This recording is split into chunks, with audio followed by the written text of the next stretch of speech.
try to do things that are only in service of my work, because what would it serve for me to watch it? I would sit there and go, oh my God, suck in your stomach. Oh my God, that's not what you were gonna say. You know, we're so self-critical.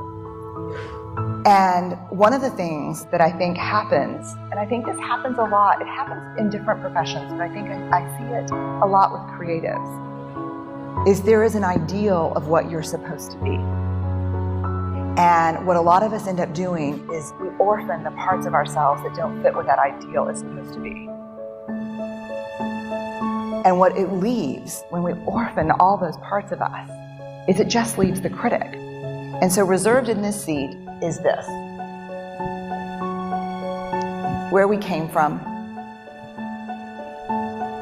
how we started, the people who love us, the moments that make us who we are.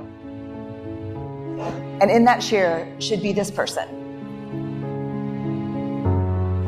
The person who believes in what we're doing and why we're doing it. And the person who says, yeah, it's so scary to show up. It feels dangerous to be seen. It's terrifying. But it is not as scary, dangerous, or terrifying as getting to the end of our lives and thinking, what if I would have shown up? What would have been different?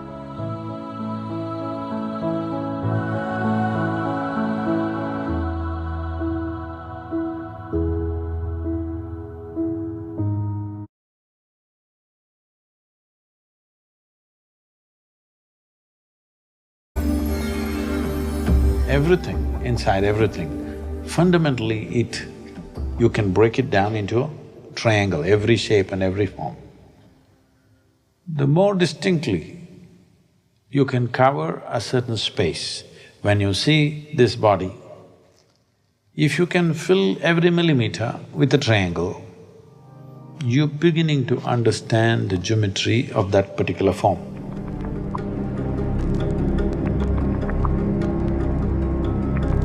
You saw large triangles, you will see some parts of the body will be cut off.